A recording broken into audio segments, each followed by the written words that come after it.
ಬೆಂಗಳೂರಿನ freedom park ಬಳಿಗೆ ರಾಜ್ಯದ ಮೂಲೆ ಮೂಲೆಗಳಿಂದ ಬಂದುಳಿದ ಛಲವಾದಿ ಮಹಾಸಭಾ ಒಕ್ಕೂಟ. ಛಲವಾದಿ ಜನಾಂಗದವರೆಲ್ಲರೂ ಸೇರಿ ಬೃಹತ್ ಪ್ರತಿಭಟನೆ ಏರ್ಪಡಿಸಿದ್ದಾದರೂ ಯಾಕೆ? ಇಲ್ಲಿದೆ ನೋಡಿ ಸಂಪೂರ್ಣ ವಿವರ.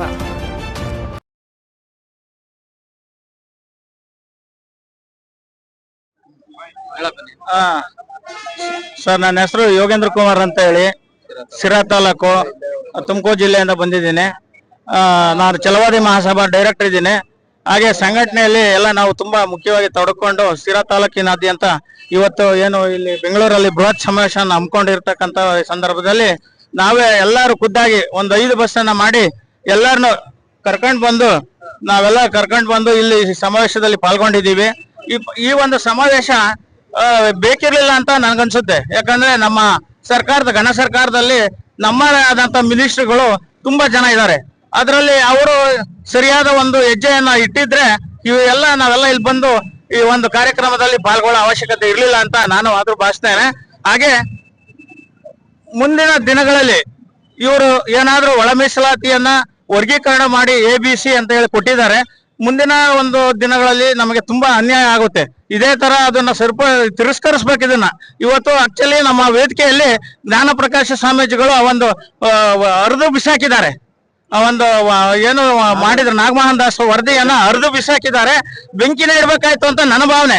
ಆದ್ರೆ ಅರ್ದು ಬಿಸಾಕಿದ್ದಾರೆ. ಇರ್ಲಿ, ಮುಂದಿನ ದಿನಗಳಲ್ಲಿ ಅವರಿಗೆ ತಕ್ಕ ಪಾಠವನ್ನ ಕಲಿಸೋದಕ್ಕೆ ನಾವೆಲ್ಲ ಸನ್ನದ್ಧರಾಗಿದ್ದೀವಿ.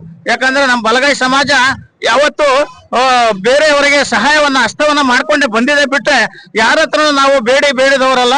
ಇವತ್ತಿನ ದಿವಸ ಈ ವರ್ಗೀಕರಣ ಮಾಡಿಬಿಟ್ಟು ನಾವು ಒಳ ಮೀಸಲಾತಿಯಿಂದ ನಮಗೆ ಕೊಡಿ ಅಷ್ಟು ಕೊಡಿ ಇಷ್ಟು ಕೊಡಿ 6% ಕೊಡಿ ಇವೆಲ್ಲ ಒಂದು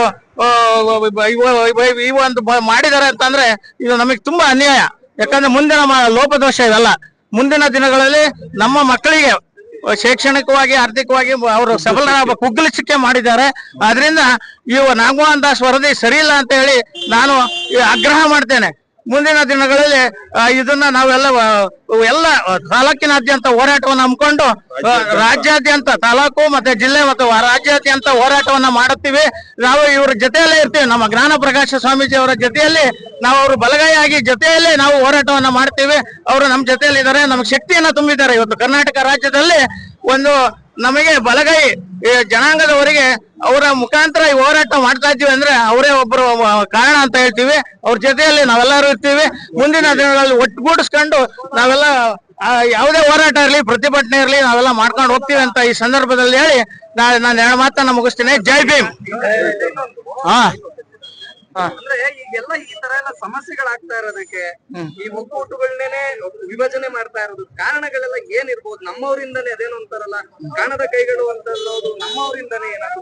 ಇಲ್ಲ, ನಮ್ಮ ಶಾಸಕರು ಮಿನಿಸ್ಟ್ರುಗಳು ಸರ್ಕಾರದಲ್ಲಿ ಇವರು ಸರಿಯಾಗಿ ನಾಗಮೋಹನ್ ದಾಸ್ ವರದಿಯನ್ನ ಅವರು ತರಿಸ್ಕೊಂಡು ಓದಿ ಅದನ್ನ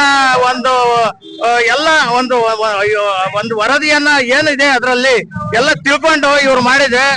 ನಮ್ಮ ಮಿನಿಸ್ಟ್ರುಗಳು ಇವತ್ತು ಈ ಸ್ಥಿತಿ ಬರ್ತಿರ್ಲಿಲ್ಲ. ನಮ್ಮ ಮಿನಿಸ್ಟ್ರುಗಳು ಇದು ಕಾರಣ ಅಂತ ನಾನು ಹೇಳ್ತೇನೆ. ಈಗ ಏನು ಯಾವ್ದು ಅಧಿಕಾರಕ್ಕೆ ಅಂಟ್ಕೊಂಡು ಇರ್ಬೇಕಾಗಿಲ್ಲ, ಕಿತ್ತು ಬಿಸಾಕ್ ಬರ್ಬೇಕು. ನಮ್ಗೆ ಅಧಿಕಾರನೇ ಬೇಡ, ನಾವು ನಮ್ಮ ಸಮಾಜಕ್ಕೋಸ್ಕರ ನಾವಿರೋದು ಅಂತ ಹೇಳಿದ್ರೆ ನಮ್ಮ ಮಿನಿಸ್ಟ್ರುಗಳು ಇವತ್ತು ಈ ಗತಿ ಬರ್ತಿರ್ಲಿಲ್ಲ ಅಂತ ಹೇಳಿ ನನ್ನ ಭಾವನೆ. ಅಂದ್ರೆ ಇದಕ್ಕೆ ಕಾರಣ ನಮ್ಮ ಮಿನಿಸ್ಟ್ರುಗಳು ಕೂಡ ಕಾರಣ ಅಂತ ಹೇಳ್ತಿದ್ದೀರಿ? ಹೌದು, ನಮ್ಮ ಮಿನಿಸ್ಟ್ರುಗಳು ಕಾರಣನೇ. ಇವತ್ತೆಲ್ಲ ಇಡೀ ದೇಶಾದ್ಯಂತ ನಮ್ಮ ರಾಜ್ಯಾದ್ಯಂತ ಎಲ್ಲ ಇವತ್ತು ಪ್ರತಿಭಟನೆ ಮಾಡೋ ಅವಶ್ಯಕತೆ ಇರ್ಲಿಲ್ಲ. ಆದ್ರಿಂದ ನಮ್ಮ ಮಿನಿಸ್ಟ್ರುಗಳು ಕಾರಣ ಅಂತ ನಾನು ಹೇಳ್ತೇನೆ. ಈಗ 31 ಜಿಲ್ಲೆಗಳಿಂದನೂ ಕೂಡ ಎಲ್ಲ ನಮ್ಮ ಬಲಗೈ ಸಮುದಾಯದವರೆಲ್ಲ ನಿಮಗೆ ಬಂದಿದ್ರು ಕೂಡ ಅಂದ್ರೆ ಸರ್ಕಾರದಿಂದ ಯಾವುದೇ ಒಂದು ಊಟ ತಿಂಡಿ ವ್ಯವಸ್ಥೆ ಆಗ್ಲಿ ಅಥವಾ ನೀರಿನ ವ್ಯವಸ್ಥೆ ಆಗ್ಲಿ ಮಾಡ್ಕೊಂಡ್ ಕೊಟ್ಟಿಲ್ಲ. ಅಂದ್ರೆ ಬಲಗೈ ಸಮುದಾಯದವ್ರನ್ನ ಬಿಸಾಕ್ಬೇಕು ಅನ್ನುವಂತ ಹುನ್ನಾರಗಳೇನಾದ್ರೂ ನಡೀತಾ ಇದೆಯಾ? ಏನ್ ಕತೆ? ಇಲ್ಲ, ಊಟ ತಿಂಡಿ ಸಮಸ್ಯೆ ಈಗ ಅದನ್ನ ನಾವಿಲ್ಲಿ ಹೇಳೋದಕ್ಕೆ ಬೇಡ. ನಿಮ್ಮ ಮುಂದೆ ಸಂಘ ಸಂಸ್ಥೆ ಅವೆಲ್ಲ ನಾವು ನೋಡಿ ಓನ್ ಆಗಿ ನಾವು ಸಿರಾ ತಾಲೂಕಿಂದ ಪುಟ್ಟರಾಜು, ಬಲರಾಮು ಮತ್ತೆ ಯೋಗೇಂದ್ರ ಕುಮಾರ್ ನಾವು ಆರ್ಗನೈಸ್ ಮಾಡ್ಕೊಂಡು ನಾವೇ ಸ್ವಂತ ಖರ್ಚಿನಿಂದ ನಾವು ಊಟ ತಿಂಡಿ ಮತ್ತೆ ಬಸ್ಗಳನ್ನ ಮಾಡ್ಕೊಂಡು ಬಂದಿದ್ದೇವೆ. ಈ ಒಂದು ಪ್ರತಿಭಟನೆಗೆ ನಾವು ಸರ್ಕಾರದವ್ರು ಕೊಡ್ತಾರೆ, ಬೇರೆಯವರು ಅರೇಂಜ್ ಮಾಡ್ತಾರೆ ಅಂತ ನಾವು ಬಂದಿಲ್ಲ. ಮುಂದಿನ ದಿನಗಳಲ್ಲಿ ಏನೇ ಪ್ರತಿಭಟನೆ ಆದ್ರೂ ಸ್ವಂತ ಖರ್ಚಿನಿಂದಲೇ ನಾವು ಬರ್ತೇವೆ ನಾವು ಬೆಂಗಳೂರಿಗೆ. ಒಟ್ಟಾಗಿ ಈ ಒಂದು ಸಮಸ್ಯೆ ಬಗೆಹರಿಬೇಕು. ಸಮಸ್ಯೆ ಅದು ಬಗೆಹರಿಲೇಬೇಕಿದು. ಈ ಒಂದು ಒಳ ಮೀಸಲಾತಿ ಸಮಸ್ಯೆ ಬಗೆಹರಿಯವರೆಗೂ ನಾವು ಬಲಗೈ ಸಮಾಜದವರು ನಿದ್ದೆ ಮಾಡೋದಿಲ್ಲ. ಪ್ರತಿಭಟನೆ ಯಾವತ್ತೂ ತೊಡಗಿಸ್ಕೊಳ್ತೀವಿ ನಾವು. ಈಗ 27ನೇ ತಾರೀಕು ಫೈನಲ್ ಡಿಸಿಷನ್. ಹೌದು. ಸೊ 27ನೇ ತಾರೀಕು ಏನಾದ್ರು ಆಗ್ಲಿಲ್ಲ ಅಂದ್ರೆ ಮುಂದಿನ ದಿನಗಳಲ್ಲಿ ನಿಮ್ಮ ನಡೆ ಯಾವ ತರ ಇರುತ್ತೆ? ಈಗ ನಾವು 27 ತನಕ ಕಾಯ್ತೇವೆ. ಈಗ ಸಚಿವರು ಬಂದು ಭರವಸೆಯನ್ನ ಮನವಿಯನ್ನ ತೆಗೆದುಕೊಂಡು ಹೋಗಿದ್ದಾರೆ. ಅವ್ರ ಮಾತಿಗೆ ಗೌರವ ಕೊಡ್ಲೇಬೇಕು ನಾವು.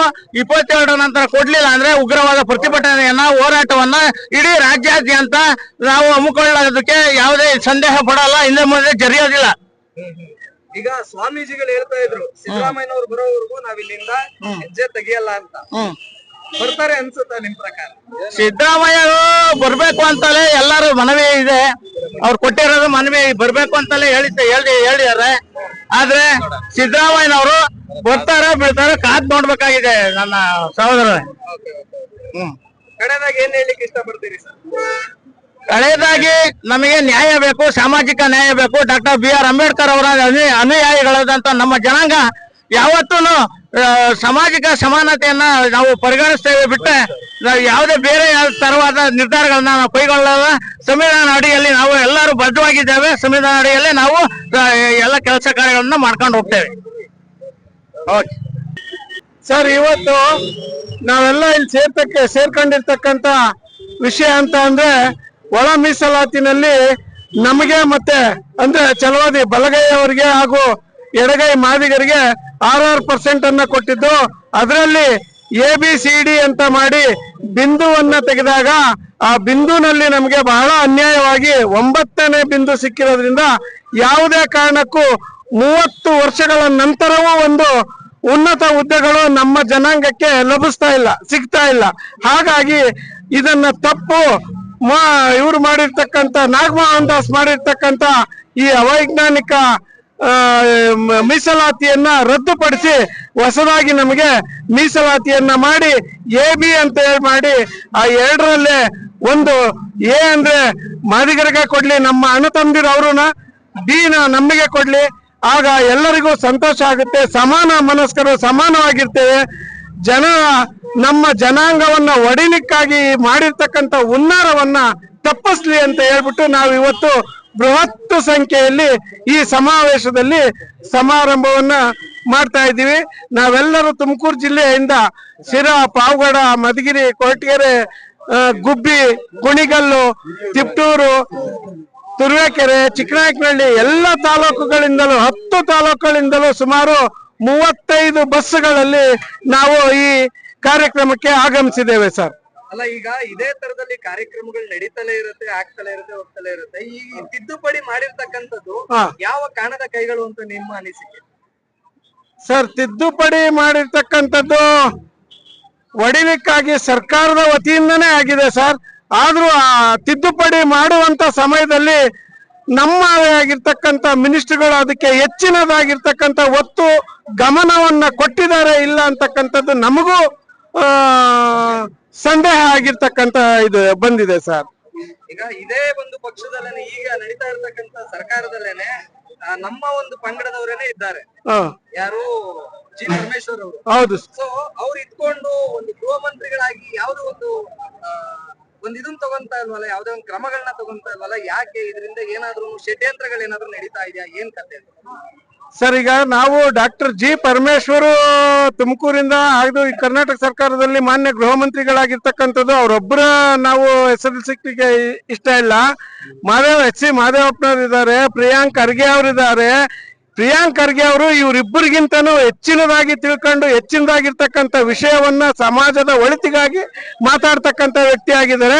ಅವರು ಸಹ ಈ ವಿಷಯದಲ್ಲಿ ಸ್ವಲ್ಪ ಯಾಕೋ ಮಾತಾಡದೆ ಇರ್ತಕ್ಕಂಥದ್ದು ನೋಡಿದ್ರೆ ಏನು ಸಂದೇಹ ನಮಗೆ ಬರ್ತಾ ಇದೆ ಅಂತ ಅಂದ್ರೆ, ಯಾವುದಾದ್ರೂ ಕಾರಣದ ಕೈಗಳು ಇದನ್ನ ಚಿವುಡ್ತಾ ಇದ್ದಾವ ಅಥವಾ ಇವರೇ ಎದುರ್ತಾ ಇದಾರ ಅಂತಕ್ಕಂಥ ಒಂದು ಸಂದೇಶ ನಮ್ಗೆ ಬರ್ತಾ ಇದೆ ಸರ್. ಈಗ ಇಡೀ ರಾಜ್ಯದಲ್ಲಿಯೇ ಒಂದು ಏನಂತಾರೆ, ಈ ಒಂದು ಪ್ರತಿಭಟನೆಗೆ ಎಲ್ಲಾ ಒಂದು ಬಲಗೈ ಸಮುದಾಯದವರೆಲ್ಲರೂ ಅಂದ್ರೆ ಕರೆ ಕೊಟ್ಟಿದ ತಕ್ಷಣನೇ ಬಂದಿದ್ದಾರೆ. ಹೌದು. ಸೊ ಇನ್ನೂವರೆಗೂ ಮುಖ್ಯಮಂತ್ರಿಗಳಾಗ್ಬೋದು ಅಥವಾ DCM ಗಳಾಗ್ಬೋದು ಅಥವಾ ಗೃಹ ಮಂತ್ರಿಗಳಾಗ್ಬೋದು ಯಾರು ಬಂದಿಲ್ಲ.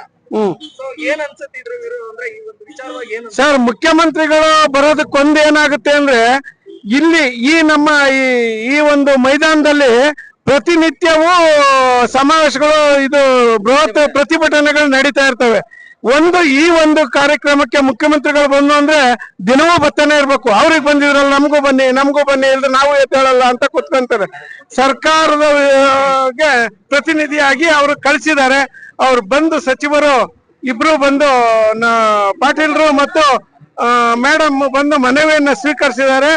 ನಮ್ಗೆ ಉತ್ತಮವಾಗಿರ್ತಕ್ಕಂಥ ಸಲಹೆಯನ್ನು ಕೊಟ್ಟಿದ್ದಾರೆ. ನಾವೆಲ್ಲರೂ ನಿಮ್ ಪರವಾಗಿದ್ದೀವಿ, ನಿಮ್ಮ ಮಿನಿಸ್ಟರ್ಗಳ ಜೊತೆ ನಾವು ಮಾತಾಡ್ತೀವಿ, ಇದನ್ನು ನಿಮ್ಗೆ ನ್ಯಾಯವನ್ನ ಒದಗಿಸ್ಕೊಡ್ತೀವಿ ಅಂತಕ್ಕಂಥ ಆಶ್ವಾಸನೆಯನ್ನ ಕೊಟ್ಟು ಹೋಗಿದ್ದಾರೆ ಸರ್. ಈ ಒಂದು ನ್ಯಾಯ ಅನ್ನೋದು ಸಿಗ್ಲಿಲ್ಲ ಅಂತಂದ್ರೆ ನಿಮ್ಮ ಪ್ರತಿಭಟನೆ ಎಲ್ಲಿಗೆ ಹೋಗ್ಬಿಡುತ್ತೆ? ಇನ್ನೂ ಬಹಳ ತೀವ್ರವಾಗಿರ್ತಕ್ಕಂಥ ಪ್ರತಿಭಟನೆಯನ್ನ ಮಾಡ್ತೀವಿ ಸರ್. ಯಾವ ತರ ಇರಬಹುದು ಮುಂದಿನ ದಿನ? ಇನ್ನೂ ಜೋರಾಗಿರುತ್ತೆ ಸರ್ ಹೋರಾಟ. ಇನ್ನು ನಾವು ಯಾವುದೇ ವ್ಯಕ್ತಿಗಳ ವಿರುದ್ಧವಾಗಿ ನಾವು ಹೋರಾಟ ಮಾಡಲ್ಲ. ನಮ್ಮ ಒಂದು ಹಕ್ಕಿಗಾಗಿ ನಾವು ಹೋರಾಟವನ್ನ ಮಾಡ್ತೀವಿ ಸರ್. ಕಡೆದಾಗಿ ಮುಖ್ಯಮಂತ್ರಿಗಳಿಗೆ ಏನ್ ಹೇಳಲಿಕ್ಕೆ ಇಷ್ಟಪಡ್ತೀವಿ? ನಮ್ಗೆ ಈ ಒಂದು ಕಾರ್ಯಕ್ರಮದಲ್ಲಿ ನಮ್ಗೆ ಅನುಕೂಲ ಮಾಡ್ಕೊಡ್ಬೇಕು, ಅವ್ರಿಗೂ ಅನುಕೂಲ ಆಗ್ಲಿ, ನಮಗೂ ಅನುಕೂಲ ಆಗ್ಲಿ, ನಮಗೆ ನ್ಯಾಯ ಸಿಗ್ಲಿ ಅಂತಕ್ಕಂಥದ್ದನ್ನ ಪರಿಷ್ಕರಿಸಿ ಅವರು ನಮ್ಗೆ ಒಂದು ನ್ಯಾಯವನ್ನ ಒದಗಿಸ್ಕೊಡ್ಬೇಕು ಅಂತ ಹೇಳ್ಬಿಟ್ಟು ನಾವು ಕೋರ್ಕೊಂತೀವಿ ಸರ್. Thank you.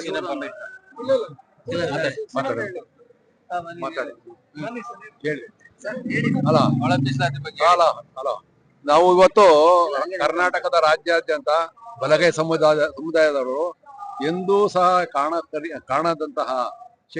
ಕಾಣದಂತಹ ಬೃಹತ್ ಪ್ರಮಾಣದಲ್ಲಿ ಈ ಒಂದು ಮೈದಾನದಲ್ಲಿ ನಮ್ಮ ಪ್ರತಿಭಟನೆ ಹಮ್ಮಿಕೊಂಡು, ನಮ್ಮ ಈ ಪ್ರತಿಭಟನೆಯ ಕೂಗು ವಿಧಾನಸೌಧಕ್ಕೆ ಮತ್ತೆ ಮುಖ್ಯಮಂತ್ರಿಗಳಿಗೆ ಮತ್ತೆ ಕರ್ನಾಟಕ ಸರ್ಕಾರಕ್ಕೆ ತಲುಪಿದೆ ಅಂತ ನಾನು ಭಾವಿಸ್ತಾ ಇದ್ದೀನಿ. ಯಾಕೆ ಅಂತಂದ್ರೆ ಕರ್ನಾಟಕ ಸರ್ಕಾರ ಇರೋದೇನೆ ಬಲಗೈ ಸಮಾಜದ ಬೆನ್ನೆಲುಬು. ಇವತ್ತೇನು 134 135 ಏನ್ ಕಾಂಗ್ರೆಸ್ ಸರ್ಕಾರ ಶಾಸಕರಿಗೆ ಗೆದ್ದಿದ್ದಾರೆ, ಅದರಲ್ಲಿ 99% ಅವರ ಒಂದು ಬೆಂಬಲದಿಂದಲೇ ಆಗಿದ್ದಾರೆ ಅಂತ ಹೇಳಕ್ಕೆ ನಾನು ಇಷ್ಟಪಡ್ತಾ ಇದ್ದೀನಿ. ಆದ್ರಿಂದ ನಾವು ಕೇಳೋದಿಷ್ಟೇನೆ, ನಮ್ಗೆ 6% ಕೊಟ್ಟಂತ ಸಂದರ್ಭದಲ್ಲಿ ನಮ್ಗೆಲ್ಲ ಅನುಕೂಲ ಆಯ್ತು ಅಂತ ನಾವು ಎಲ್ಲಾ ಸಮಾಜದವರು ಒಪ್ಕೊಂಡಿದ್ವಿ. ಆದ್ರೆ ಈ ಬಿಂದುಗಳನ್ನ ನೇರ ನೇಮಕಾತಿ ಅಪಾಯಿಂಟ್ಮೆಂಟ್ ಮಾಡೋ ಸಂದರ್ಭದಲ್ಲಿ ಬಿಂದುಗಳನ್ನ ಇದ್ ಮಾಡಕ್ ಹೋದಾಗ, ರೋಸ್ಟರ್ ಬಿಂದುಗಳು ಮಾಡಕ್ ಹೋದಾಗ ನಮಗೂ ಅವ್ರಿಗೂನು ತುಂಬಾ ಅಜಗಜಾಂತರ. ಕೆಲವೇ ಇಲಾಖೆಗಳಲ್ಲಿ ನಮ್ಮ ಇಲಾಖೆ ಈಗ ಇತ್ತೀಚಿನ ದಿನಗಳಲ್ಲಿ ರಿಕ್ರೂಟ್ಮೆಂಟ್ ಮಾಡಿರೋದಲ್ಲಿ ಒಂದೂ ಇಲ್ಲ. 560 ಪೋಸ್ಟ್ ಕಾಲು ಮಾಡಿರೋದಲ್ಲಿ 71 ಪೋಸ್ಟ್ ಎ ಗ್ರೂಪ್ ಮಾದಿಗ ಸಮಾಜಕ್ಕೋ, 21 ಬಲಗೈ ಸಮಾಜಕ್ಕೋ ಸಿ ಗ್ರೂಪ್ ನಲ್ಲಿ ಲಂಬಾಣಿ ಕೊಟ್ಟಿದ್ದಾರೆ. ಇದು ತಾರತಮ್ಯವಲ್ಲ ಅಂತ ನಾವು ಸರ್ಕಾರಕ್ಕೆ ಮನವರಿಕೆ ಮಾಡ್ತಾ ಇದ್ದೀವಿ. ಮತ್ತೆ BDA ನಲ್ಲಿ ಮೊನ್ನೆ 16 ಪೋಸ್ಟ್ ನ ಕಾಲ್ ಮಾಡಿದ್ದಾರೆ. ಅಲ್ಲೂ ಸಹ ನಿಮಗೆ 16ರಲ್ಲಿ ಕೊನೆ ಪಕ್ಷ ಎ ಗ್ರೂಪ್ ನಂತ ಕಮ್ಯುನಿಟಿ, ಅವರ ಎ ಗ್ರೂಪ್ ಅಂತಕ್ಕಂಥ ಮಾದಿಗ ಸಮಾಜಕ್ಕೆ 6 ಹುದ್ದೆಗಳು ಹೋಗ್ಯವೆ. ನಮ್ಮ ಬಲಗೈ ಸಮಾಜಕ್ಕೆ ಒಂದೇ ಒಂದು ಹುದ್ದೆಯನ್ನು ಕೊಟ್ಟಿಲ್ಲ. ಇದನ್ನ ಸರ್ಕಾರಕ್ಕೆ ಗಮನಕ್ಕೆ ತಂದು ನಾವು ಆದಷ್ಟು ಈ ತಾರತಮ್ಯನ ಹೋಗಲಾಡಿಸಿ ಯಾರಿಗೂ ಅನ್ಯಾಯ ಆಗದ ರೀತಿಯಲ್ಲಿ ನಮಗೆ ನ್ಯಾಯ ಒದಗಿಸ್ಕೊಡ್ಬೇಕು ಅಂತ ನಾವು ಅವ್ರನ್ನ ಆಗ್ರಹ ಮಾಡ್ತಾ ಇದ್ದೀವಿ. ಈಗ ಇದೇ ಒಂದು ಜನಗಣತಿ ಸಮಯದಲ್ಲಿ ಏನ್ ಜನಗಣತಿ ಆಯ್ತು, ರೀಸೆಂಟ್ ಆಗಿ ಜನಗಣತಿ ಆಯ್ತು. ಹೌದೌದೌದು. ಈ ಚಿತ್ರದುರ್ಗದಲ್ಲಿ ಬರೀ 255 ಜನ ಇದ್ದಾರೆ ಅಂತ ಅಂದ್ಬಿಟ್ಟು ಒಂದು ವರದಿ ಬಂದಿದೆ ಅಂತ. ಹೌದು. ಟೋಟಲ್ ಚಿತ್ರದುರ್ಗ ಜಿಲ್ಲೆಯಲ್ಲಿ 30,000 ಜನ ಇದ್ದಾರೆ ಅಂತ ಹೇಳ್ತಾರೆ. ಅದ್ರ ಬಗ್ಗೆ ಏನ್ ಹೇಳ್ತೀವಿ, ಅದನ್ನ ಆ ವರದಿನ ಮಾಡಿರೋರು ನಾಗಮೋಹನ್ ದಾಸ್ರವರು.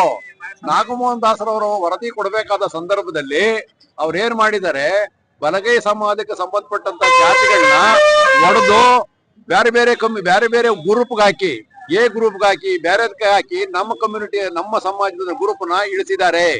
ಆ ಒಂದು ಇಳಿಸಿರೋದ್ರಿಂದ ಏನಾಯ್ತು, ಈಗ ಆದಿ ಕರ್ನಾಟಕ, ಆದಿ ದ್ರಾವಿಡ ಅಂತ ಏನಿತ್ತು ಅದನ್ನ ಬೇಡವೇ ಬೇಡ ಅಂತ ನಮ್ಮ ವರದಿನಲ್ಲಿ ಇದ್ರೂ ಸಹ ಸರ್ಕಾರ ಆ ಒಂದು ಗ್ರೂಪ್ ನಲ್ಲಿ 4.5 ಲಕ್ಷ ಜನ ಇದ್ದಾರೆ. ಆ 4.5 ಲಕ್ಷ ಜನದಲ್ಲಿ ಮುಕ್ಕಾಲು ಭಾಗ 4 ಲಕ್ಷ ಜನ ಬರೀ ಬಲಗೈ ಸಮಾಜದವರಿದ್ದಾರೆ.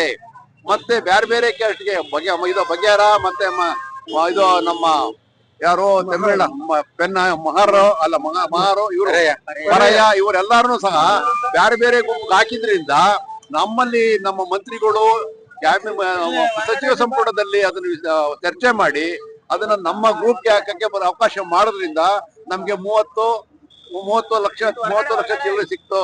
ಇಲ್ಲ ಅಂದ್ರೆ ನಮ್ಮನ್ನು ತಗೊಂಡು 26 ಲಕ್ಷಕ್ಕೆ ತಗೊಂಡು ಕೂಡಿಸಿದಂತ ನಾಗಮೋಹನ್ ದಾಸ್ ಅವರು ಪರ್ಪಸ್ ಆಗಿ ಈ ಜನಗಳಿಗೆ ಇವರೆಲ್ಲ ಮುಂದುವರೆದು ಬಿಟ್ಟವ್ರೆ, ಭಾರಿ ಮ್ಯಾಕ್ ಹೋಗ್ಬಿಟ್ಟವ್ರೆ, ಇವರೆಲ್ಲ ಅಲ್ಲವ್ರೆ ಇಲ್ಲವ್ರೆ ಅಂತ ಒಂದು ಸುಳ್ಳನ್ನ ವರದಿನ ಮಂಡಿಸಿ ನಮಗೆ ಮೋಸ ಅನ್ಯಾಯಕ್ಕೆ ನಾಗಮೋಹನ ದಾಸರವರು ಮೂಲ ಕಾರಣರಾಗಿರ್ತಾರೆ. ಈ ತರ ಎಲ್ಲ ಆಗ್ತಾ ಇರೋದಕ್ಕೆ ಬಲಗೈ ಸಮುದಾಯದ ನ್ಯೂನ್ಯತೆ ಕೂಡ ಕಂಡು ಬರುತ್ತಾ ಅಂತ. ಒಂದು ಸಮುದಾಯದವರು ಏನಾದ್ರು ನ್ಯೂನ್ಯತೆಯಿಂದ ಇದಾಗ್ತಾ ಇದೆ. ಬಲಗೈ ಸಮಾಜದ ನ್ಯೂನ್ಯತೆ ಏನು ಕಾಣಲ್ಲ. ಒಂದು ನ್ಯೂನ್ಯತೆ ಅಂದ್ರೆ ಇವ್ರದ್ದು ಗಣತಿ ಪ್ರಕಾರ ಗಣತಿ ಬಂದಂತ ಸಂದರ್ಭದಲ್ಲಿ ಸರಿಯಾಗಿ ಅವರು ಅವರ ಗಣತಿಯ ಹೆಸರಲ್ಲಿ ಬರೆಸದೇ ಇರೋದೇ ದೊಡ್ಡ ನ್ಯೂನ್ಯತೆ. ಅವತ್ತು ಬರೆಸಿದ್ರೆ ಇವತ್ತು ಒಂದೇ ಜಾತಿ. ನಮ್ಮಲ್ಲಿ ಇನ್ನೊಂದು ಏನಾಗಿದೆ ಅಂದ್ರೆ ಬಲಗೈ ಸಮಾಜ ಕರ್ನಾಟಕ ರಾಜ್ಯ ಅಂತ ಒಂದೊಂದು ಪ್ರಾಂತ್ಯದಲ್ಲಿ ಒಂದೊಂದು ರೀತಿ ಕರೀತಾರೆ. ಒಂದ್ ಕಡೆ ಆಂಧ್ರ ಪಾಡಲ್ಲಿ ಮಾಲಾ ಅಂತಲೂ, ತಮಿಳ್ನಾಡಿನಲ್ಲಿ ಪರಾಯ ಅಂತಲೂ, ಮತ್ತೆ ಬೆಳಗಾಮಲ್ಲ ಮಹಾರ್ ಅಂತಲೂ, ಉತ್ತರಗದಲ್ಲಿ ಇತರ ಬೇರೆ ಬೇರೆ ಕಡೆ ಇರೋದ್ರಿಂದ ಅವನ್ನೆಲ್ಲಾನು, ಆಮೇಲೆ ಮಧ್ಯದಲ್ಲಿ ಚಲವಾದಿ, ಮತ್ತೆ ಈ ಕಡೆ ನಮ್ಮ ಮೈಸೂರು ಕಡೆ ವಲಯ, ಈ ಕಡೆ ವಲಯ ಏಕೆ ಮತ್ತು ಎಡಿ ಗ್ರೂಪ್ಗಳು ಡಿಫರೆನ್ಸ್ ಆಗಿರೋದ್ರಿಂದ ಮೈಸೂರು ಕಡೆ ಇರ್ತಕ್ಕಂಥವ್ರು ಏಕೆಗಳಿದ್ದಾರೆ, ನಮ್ಮ ಮಧ್ಯ ಪ್ರಾಂತ್ಯದಲ್ಲಿ ಏಡಿಗಳಿದ್ದಾರೆ. ಇಲ್ಲಿನ ಏಕೆಗಳು, ಅಲ್ಲಿನ ಏಡಿಗಳು.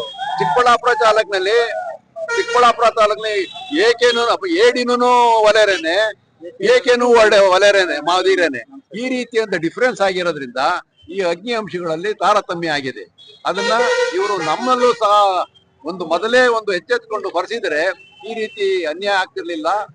ಬೆಂಗಳೂರಿನಲ್ಲಿ ಇರ್ತಕ್ಕಂಥ SC ನಲ್ಲಿ ವಲಯ ಮತ್ತು ಮಾದಿಗರ ಜನಸಂಖ್ಯೆನಲ್ಲಿ 100 ಜನ ಇದ್ರೆ 70 ಜನ ಬರೀ ಬಲಗೈ ಸಮಾಜಕ್ಕೆ ಗುರುಪುತ್ತಾ ಇದ್ದಾರೆ. ಕೇವಲ 30 ಜನ ಮಾತ್ರ ಮಾದಿಗ ಸಮಾಜಕ್ಕಿದ್ದಾರೆ. ಆದ್ರೆ ಅವ್ರ್ಯಾರು ಸಹ ಈಚೆಗೆ ಬಂದು ಬರೆಸ್ತಾ ಇಲ್ಲ. ಯಾಕಂದ್ರೆ ಬಾಡಿಗೆನೋ ಅದು ಬೇರೆ ಬೇರೆ ಹೆಸರು ಹೇಳ್ಕೊಂಡಿರೋ ಬದುಕ್ತಾ ಇರೋದ್ರಿಂದ ಅವ್ರು ಎಲ್ಲಿ ನಮಗೆ ಮನೆಯಿಂದ ಖಾಲಿ ಮಾಡಿಸ್ತಾರೋ, ಬೇರೆ ತೊಂದರೆ ಕೊಡ್ತಾರೋ ಅನ್ನೋ ದೃಷ್ಟಿಯಲ್ಲಿ ಅವರು ಮಾಡಿದಂತ ತಪ್ಪು ನಿರ್ಧಾರದಿಂದ ಇವತ್ತು ಸಮಾಜ ಮತ್ತೆ ನಮ್ಮ ಬಲಗೈ ಸಮಾಜರು ಇವತ್ತು ಈ ಒಂದು ಪರಿಸ್ಥಿತಿನ ಅನುಭವಿಸ್ಬೇಕಾಗಿ ಬಂದಿದೆ.